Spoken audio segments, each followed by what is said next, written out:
rapists, and robbers. They've been on the run since busting out of a maximum security prison. I decided that I was going to escape or die trying.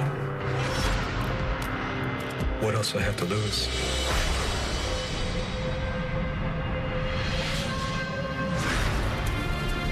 They killed a police officer in a very brutal fashion. It was all or nothing at that point forward. Just get that boy! If they cornered us in Texas, they would kill us. You can run, but you can't hide. Cops are here! There's no turning back.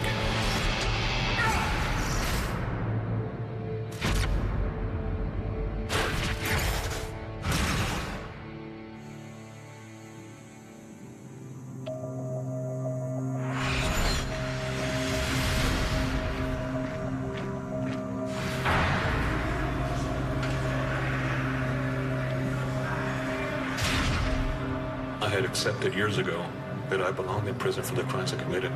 I believed that I had received too much time, which was 18 life sentences for the multiple robberies I committed back then.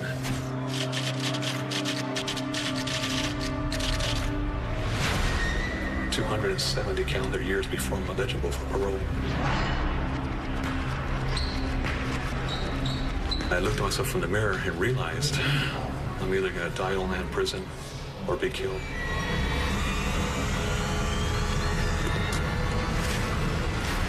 That's the day I decided that I was going to escape.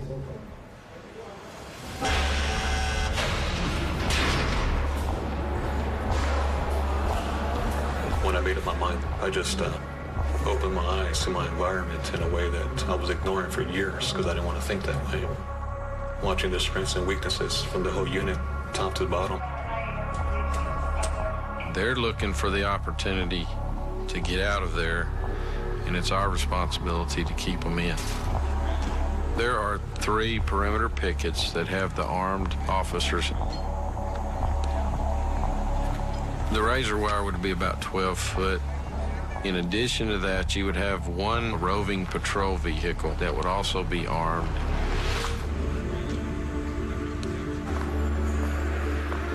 I met George before the summer of 1998. For some reason, when I looked at him, I just realized that this guy here would be, he'd be a big part of my life someday. Really did. I felt that connection.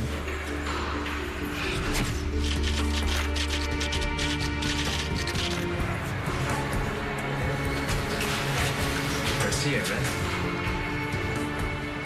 Yeah, you're Rivas, right? I seen you in the maintenance. How you doing, brother? I don't think I was actually thinking about escape at that time, but he was smooth, he was collective. He could sell you a pink pig.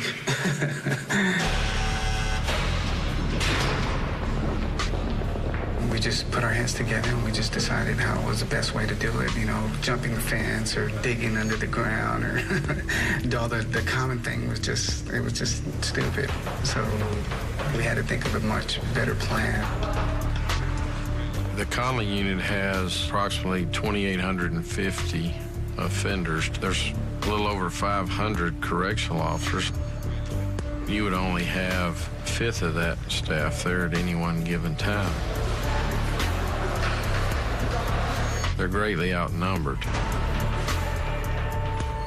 We believe prison officers were trained not to resist if inmates take over by force. Just obey them.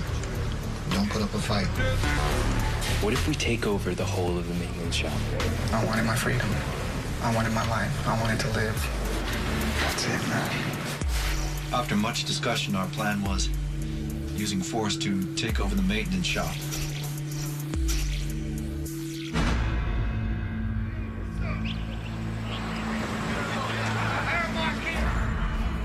The most important thing is the people I selected. And I spent a short while conversing with prospects. I needed men who would follow my orders.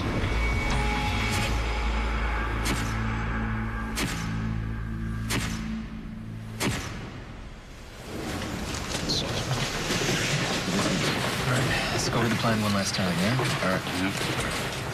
Maintenance shop. guardhouse, guard tower. Now we all take over the maintenance shop. After that, we divide up into 2 groups. The first group is myself, Harper, Murphy, and Newberry. We're going to secure the guardhouse and the tower. After that, Team 2, Rodriguez, Alperin, Garcia. I want you to drive the truck out to the guardhouse and pick us up. We're going to grab as many weapons as we can and bring it down. So that was our plan. Objective 1, seize the maintenance shop. Objective 2, take over the guardhouse and tower. Once we had control of the tower, we could open the back gate and drive to freedom.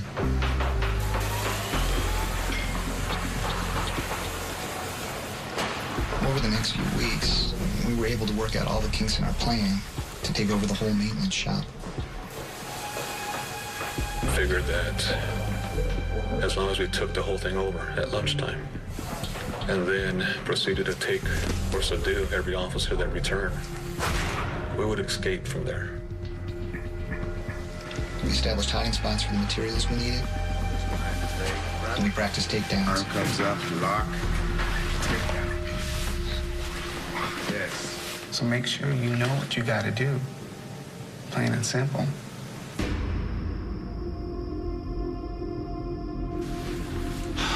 Jesus, thank you for this food we're about to have. The night before, we ate a big spread. Please give us strength. We had a prayer together. Show us the light, so that tomorrow we may walk as free men. We even kept our spirituality in this. You know, God was the main focal point. You know, we actually believed that God was helping us through this, that he was going to give us this. This was our blessing. Amen. Amen. Amen. Amen. Amen. Toast to freedom, gentlemen. Oh, to freedom. To freedom. Freedom.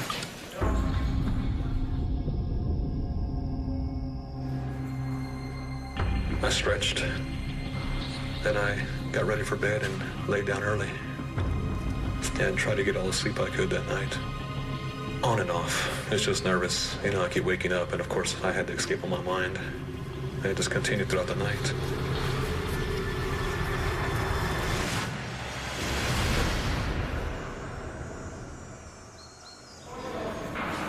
The next morning, I felt at peace. I got enough sleep. I was restful. This is going to happen. You know, we have to do it. 5:36 in the morning, got up. I was still scared and nervous because today we're gonna leave. When they called breakfast time, I got up to get ready, but I didn't go to breakfast because I felt I couldn't eat at the time.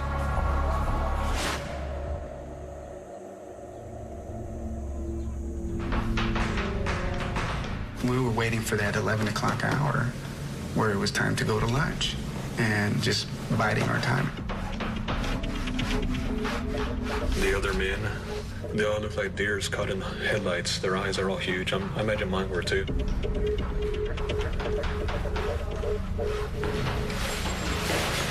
Lunchtime, guys. Move it.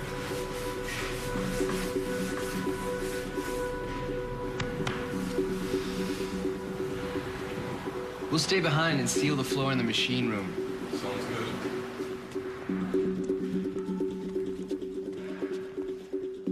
One way or the other is going to be over that day. It's hard to explain, really, but I was going to escape or die trying.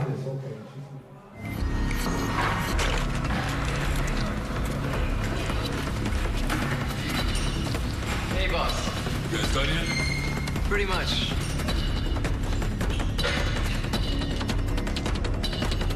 George tells me what you got, but hey, can you help us? We got a problem back here with the electric room.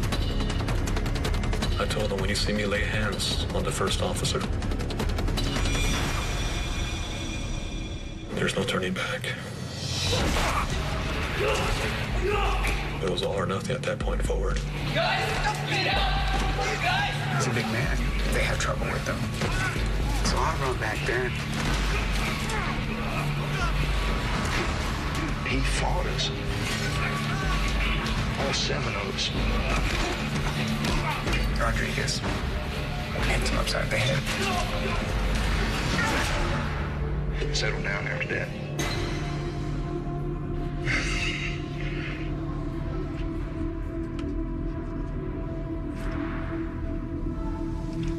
So, we tied him up and took him back to the electrical room.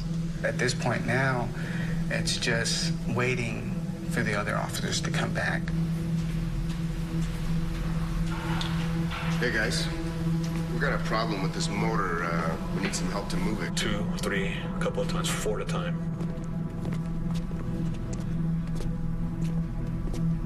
Standing order for the day was... Just take him down.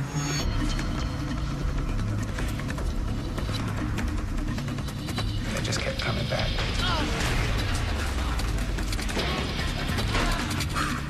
Adrenaline was going.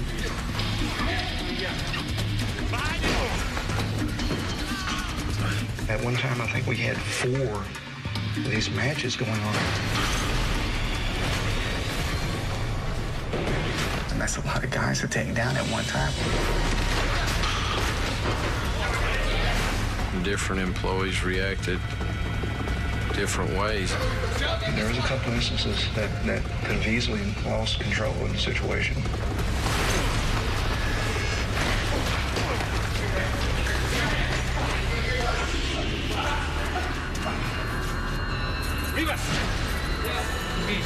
Several of them were stripped of some of their clothes, gagged around their eyes and face. I'm sure the employees were terrified. It was very exhausting. It went on for a long time. We were fighting for maybe more than an hour. Want to see your family again, man? You just keep cool. What else do I have to lose?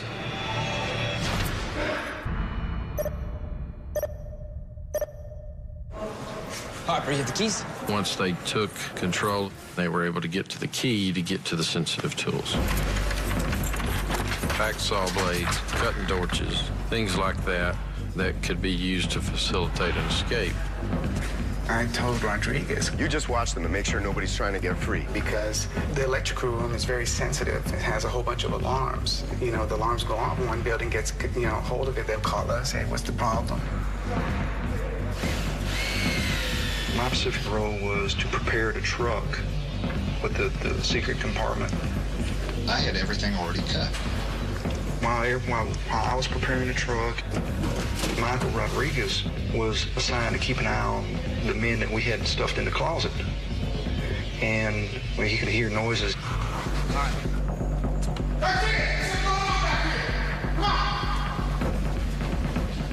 One of the officers that I specifically warned the guys about carried his knife in his boot. They did not check it. We gotta open this door before he sets everybody free. Hurry up, man. Come on, we gotta get in here. Get that open. Come on, man. They're pushing it. Get in there. When we were able to open the door, the captured put their backs into the door and refused to sentry. Come on, we gotta get in there now, guys. Come on, get it open. They were setting off the fire alarm from within. When the fire alarm signal went off, the employee called out to maintenance. Dude was starting to panic.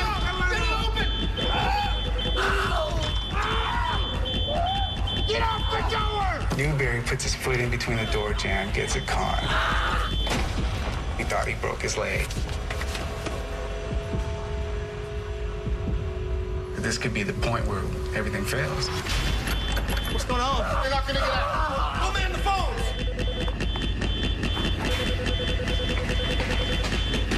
Don't answer. It's a false alarm. A lot of those fire alarms go off when there's too much dust collected in the sensor and things like that. That employee gets used to finding out that it's not really a fire.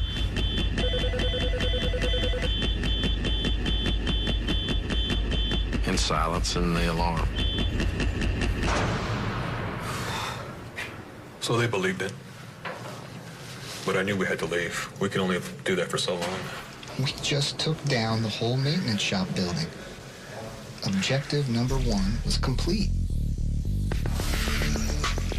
Objective number 2, take over the back gatehouse and tower.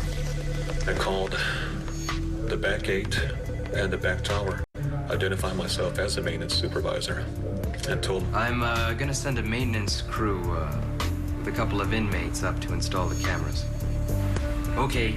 All right, bye-bye. Okay.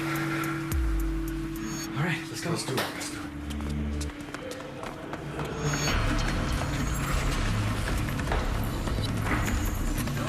Now we're working on a timetable. We need to get control of the guard tower before any type of inspection coming back here looking for this. Newberry and I had loaded tools and things like this into this gator, and then Rivas drove us to the back gate.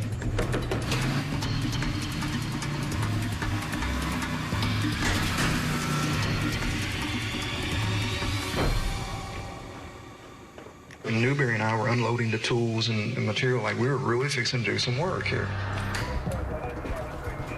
Afternoon. How you doing? I'm all right. More cameras, eh? Yeah, more cameras. I'm gonna put it up in the guard tower. Rivas even had a box of donuts. You want a donut? Hey, thanks. And it was offering him some donuts, you know. After a few minutes, Rivas said, you know, hey. So I'm gonna need to get up into the tower. No problem. Yeah? That's great. Head up. Have yourself a good one. Yeah, you too.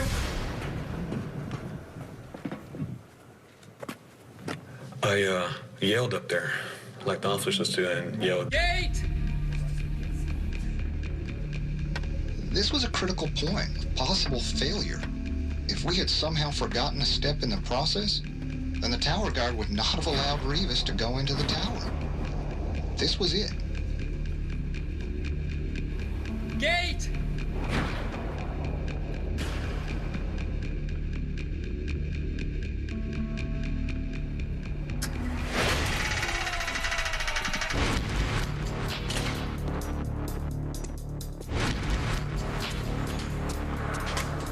As soon as I see Rivas entering the tower, I made a phone call.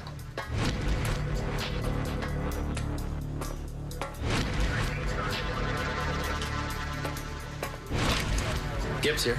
May I speak to the maintenance worker, please? He's on his way up the ladder now.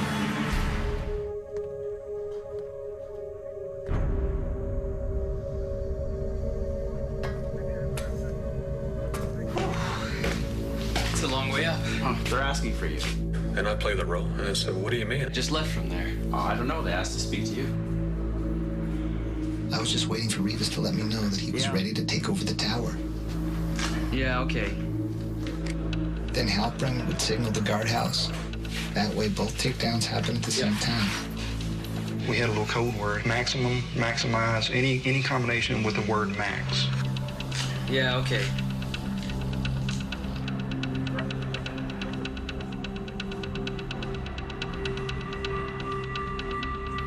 Okay, Max. Maximize. Maximum.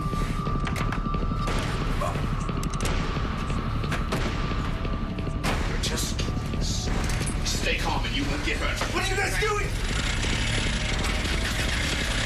Either you show me how to open the picket door and vehicle gate, or I will kill you. He complied. Get down! I open the gate for them. He pulls in. Murphy comes out. He's in an officer's gear. It's just a ploy. The kitchen and the laundry were facing the back gate. So if anybody, any of the officers or inmates were looking, they could see what was going on. So we had to keep it as a routine. Clear! He hollers at me. It's clear. I'll open the outer gate.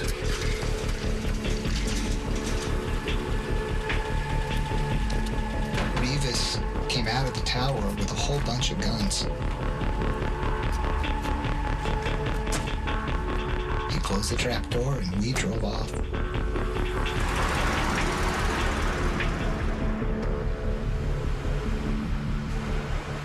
Driving off, it was kind of scary in a sense. I'm in this dark, narrow, small compartment with a loaded shotgun, wondering Are we going to get stopped? Am I going to come out of this alive or not? You know? Our Father, who art in heaven, hallowed be thy name. I taught the Lord's Prayer. I had nothing else to do. I was like, the only thing that came to my mind was the Lord's Prayer. Thy kingdom come, thy will be done, on earth as it is in heaven. Give us this day. After I started for the second time, Rivas and Harper were in sync with me. I drove past the front tower without looking back. No gunshots were fired, so all was good. Amen.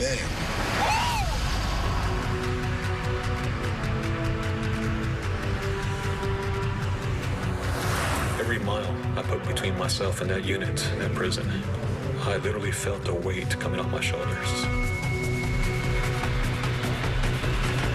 I sat up higher in the seat, and without getting melodramatic, the air actually tasted differently.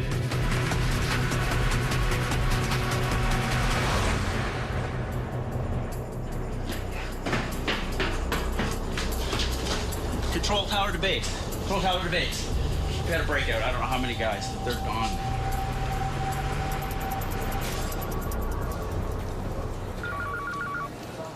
Hello? I get the call, we've got a possible escape. They're in the process of locking down the prison. As things progress, I'm driving down in that direction. More and more information's filtering in. Go ahead. And we have 7 confirmed.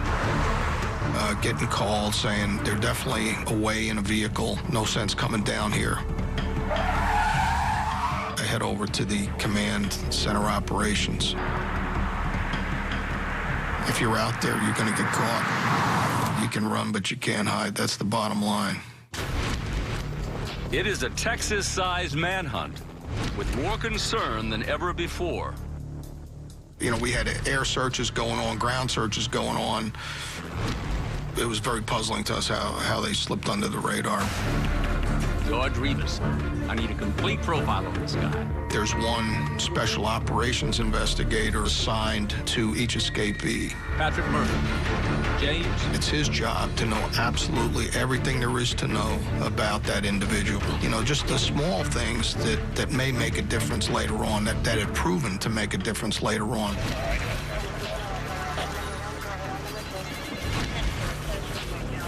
They were probably going to need resources. And we looked at Rivas's robberies, his prior robberies. They were all these large takedown robberies. And we knew he was leading the group. These people are creatures of habit.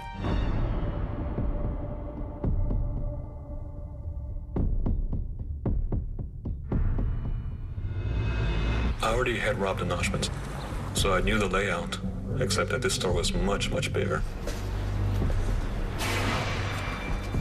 About 5 to 6 times bigger than the store I had done back in '93. My plan was to get all the weapons and all the money they had, because I knew every dollar we had was another day of freedom. The entrance to the Oshmans is here. Now I'm gonna go in there first with Larry. We're gonna be dressed as security guards. We're gonna approach the manager with the cuttings that Garcia is cutting up now. We looked through the newspaper, and they had this perfect assembly of kids in there. If you cut them out and you put them on a piece of paper, it looked like a wanted ad of these kids. It's simple. Everyone just do their job and nobody gets hurt. Well, let's do it.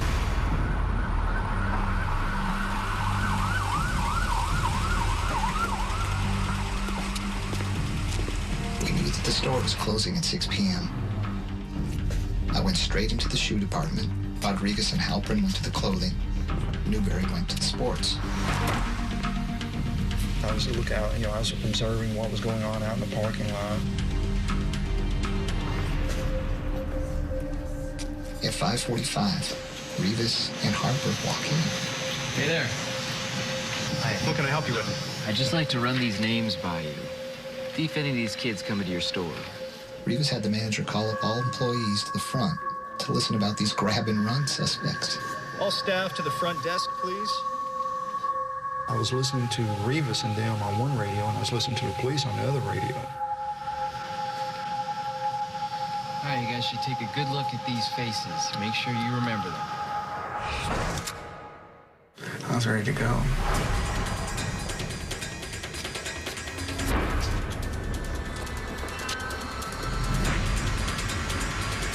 George told him, said, hey, listen, this is a stick up. Be calm and no one gets hurt. We're just gonna take the money, we're gonna take some goods. We're gonna be on our way. No problems, right? All right. Me and Newberry took him back to the break room to tie him up. The rest of the guys were outside taking the merchandise. Quicker. Rivas was with the manager collecting the rest of the money. Come on. Tick tock, tick tock, tick tock, tick tock.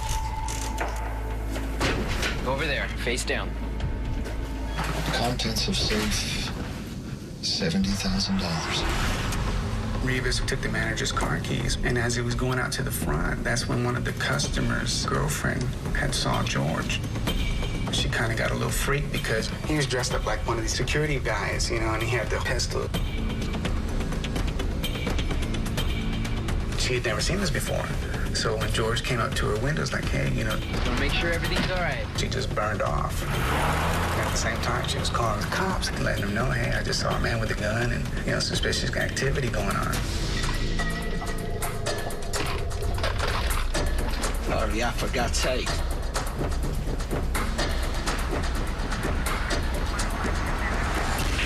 Copy that. On my way. I gotta go. See ya. Get back. See you.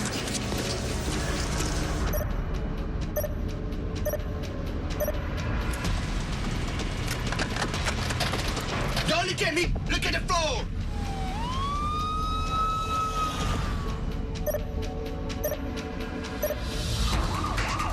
I contact George. I was like, hey, what's going on? He goes, Get out. It's time to go. Get out. We still have more people to tie up. Get out. I tell Newberry to get out. Look at the floor, boys! It's time to go. Go.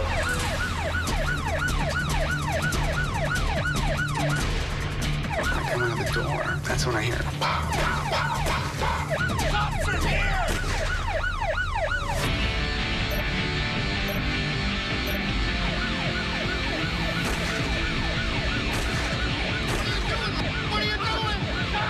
They're here. His eyes are all wide. He's like a ghost. I turned the corner. I could see Rodriguez. He's trying to pull him out of the cop car that was blocking our getaway vehicle. He won't come out! He won't come out. He won't come out. He won't come out! Michael, he's got a seatbelt on. Take it off! Take off the seatbelt! He pulls him out of the car, and that's when I get in.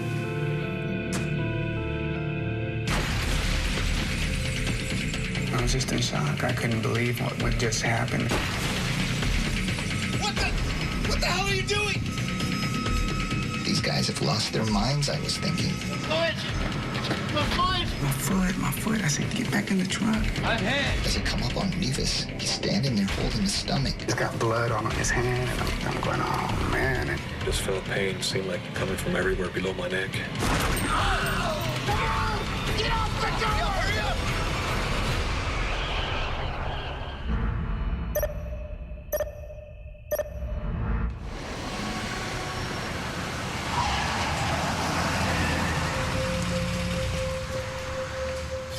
as much planning as we put through, I just can't believe that, you know, it just got out of hand like that. We just left the officer who was, I just knew was dead. I knew he was dead. There was just too many gunshots.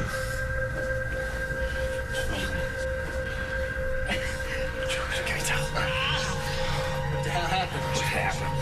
That's what happened! Yeah, look at him and look at him! I know! Who the hell shut the cop? You shut the cop! I did not! You be quiet! He's like, calm down, guys. I don't need this. He's hurt. You're quiet! I came from a... You be quiet! Shut up! You shut up! You shut up! Put a bullet in your head. And I was like, hold up, what's going on here? All of a sudden, we had like a four-man standoff.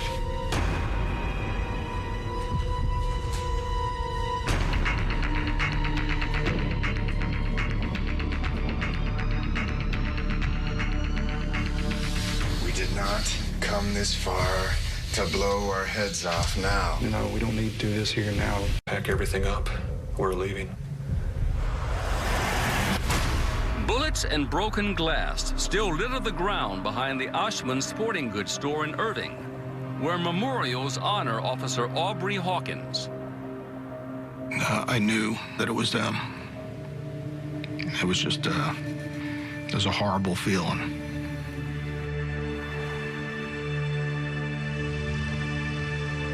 It was my job to catch these guys, and my worst nightmares realized that a fellow officer was killed, you know, because of my inability to catch him. I felt it very personally. I still to this day do.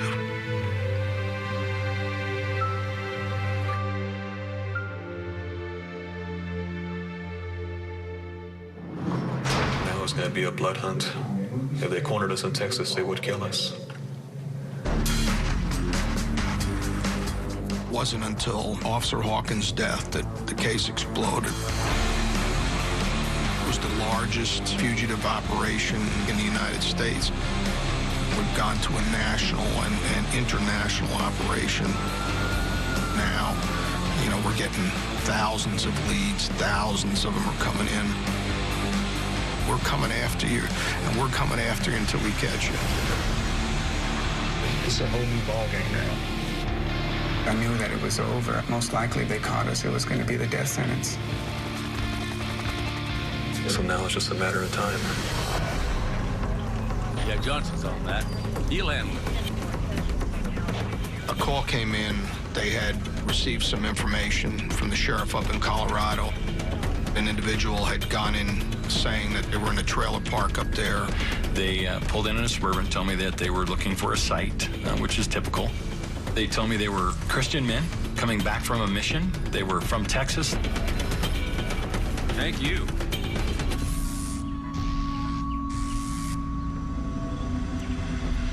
I couldn't believe they were here. I couldn't believe they were all together. And I wanted to make sure that we actually did have the Texas 7. We got off pretty lucky considering, huh? Heads up, guys. We're out to try to get rid of this guy. All right, do it quick. So I went over and got Harper and made an arrangement with him.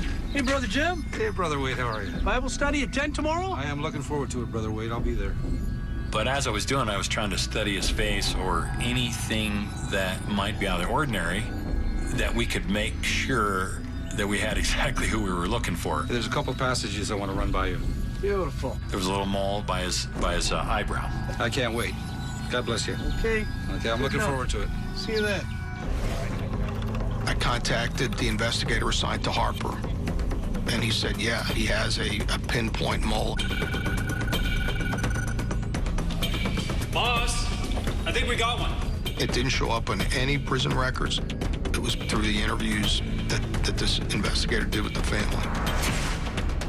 Coupled with the information that they were a traveling group of Christians doing Bible study work from Texas, you know, it started looking better. The Colorado Springs SWAT teams were in place, ready to go first thing in the morning. From the point I was given command of the operation, I wanted to be able to influence the action, so I didn't want this to get away from me. My primary concern was that they would get wind of our presence and would infiltrate into the community and take a hostage, and time was not on my side. Wade Holder had told us that Brother Jim, who turned out to be Harper, was going to come down in the morning for a prayer meeting. So I wanted people ready to go at a moment's notice. If I tell you to go, you got to go. Meet these men with overwhelming force.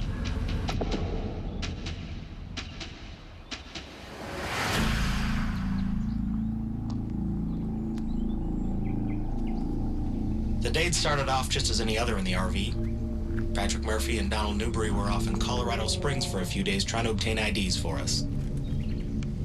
Staying in the RV was myself, Michael Rodriguez, Joseph Garcia, Larry Harper, and George Rivas. It was very hard waiting because the time that Brother Jim was supposed to come down for his Bible study came and went. As we sat here waiting for Harper, and he didn't come down, I told these guys that, look, I can go up there and let them know that maybe we ran out of water. We can find out where people are. And I discussed that with him, and I made the decision that he could pull it off.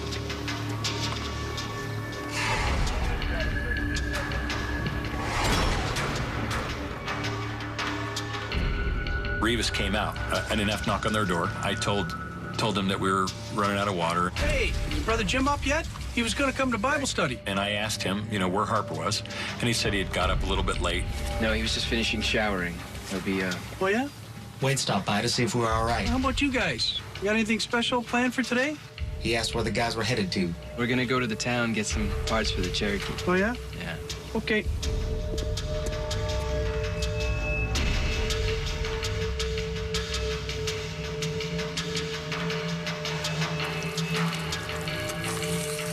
After Rivas left, it was just me and Harper in the RV. I made Harper and me some breakfast. Eggs and sausage. I had less than a minute to decide whether to take them with the SWAT team members that were there, not let them leave the trailer park, or let them leave the trailer park and put the mobile assault option in place and let El Paso County take them down.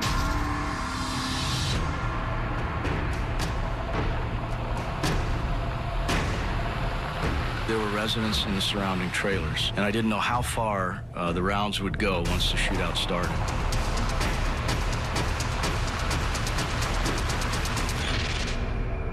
I made the decision to let him go and rely on El Paso County to do the mobile assault. There's a couple things going through my mind. The Texas 7 members have already showed their willingness to kill. They killed a police officer in a very brutal fashion. One of your biggest fears that you face is the safety of your people. Vehicle approaching. Go! Forgive us our trespasses. I think that's my favorite passage in this book. Yeah. We had units as close as 15, 20 meters, and as far out as 50. Every opening, every window was covered. I don't know, I just kind of know how, I guess. Make somebody a good wife.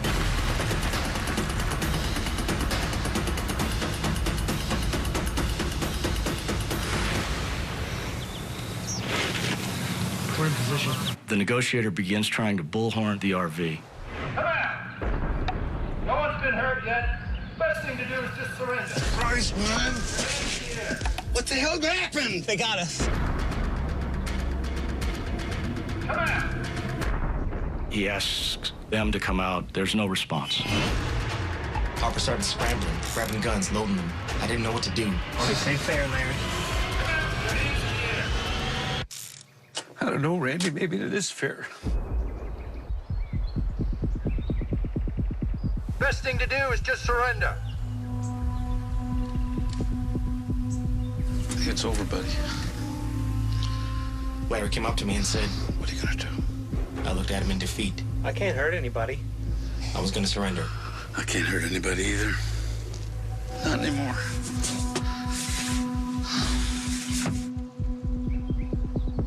It was clear he wasn't going back. Come out! Best thing to do is just surrender.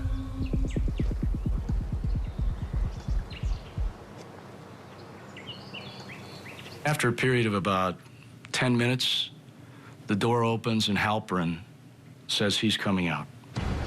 I'm coming out!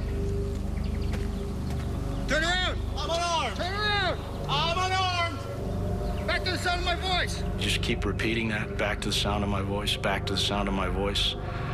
And then he's put on his knees, he's cuffed, and he's taken away. Harper's inside with a lot of weapons, not coming out, no intention of surrendering.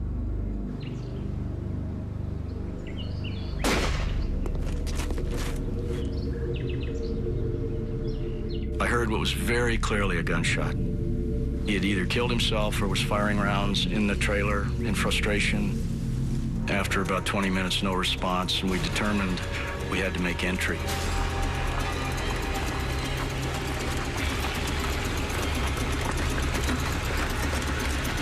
Once the door popped, I threw a stun grenade inside.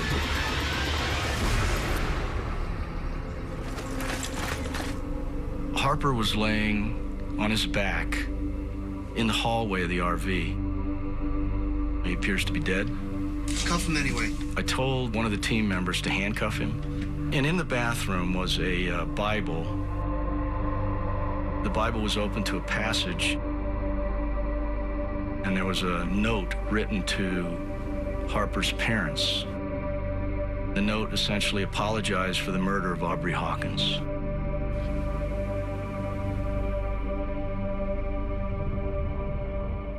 I made that call to the El Paso SWAT team later to do the mobile assault. The decision was made. We're gonna move forward on our mobile takedown. We're going after that vehicle. I pulled to the gas station because I saw a vehicle, a state trooper, parked at the intersection right there in front of the gas station. So I pulled in hoping he would drive off in front of us. George?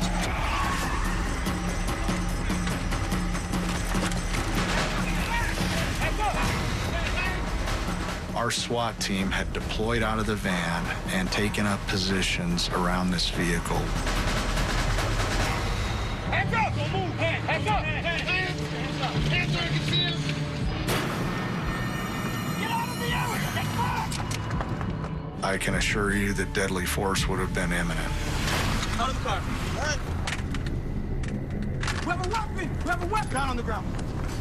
They pulled the right rear passenger out of the car. And I hear all the shotguns and the submachine guns being cocked. The passenger was moving his fingers like this. And I remember thinking to myself, what is this guy doing? I thought, well, maybe it's just better to die. I could see this, death row. I can see it. I know it was coming. Why go through that, I mean, my whole deal of escaping was to be free. It was like just time had froze and we were in this standoff.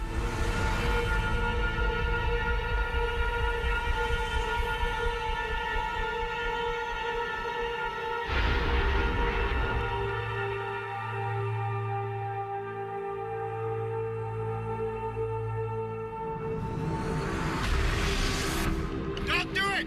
If you're gonna move, I'm gonna shoot! The door was pulled open. Another SWAT member grabbed him. Out of the car now! On the ground!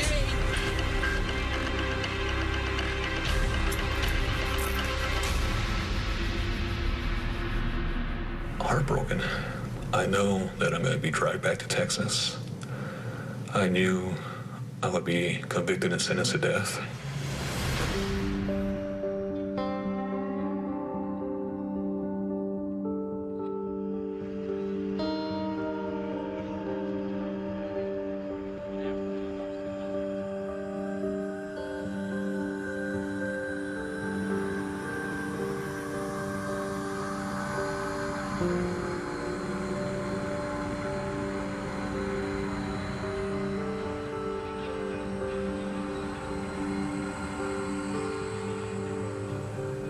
Of course, I'm always going to regret the death of Mr. Hawkins, and then later, of course, Larry, and now Michael Rodriguez. And 3 other of my friends now are facing death as well, of course. So, of course, I feel responsible for all of them. But the escape itself, on a personal level, I cannot regret.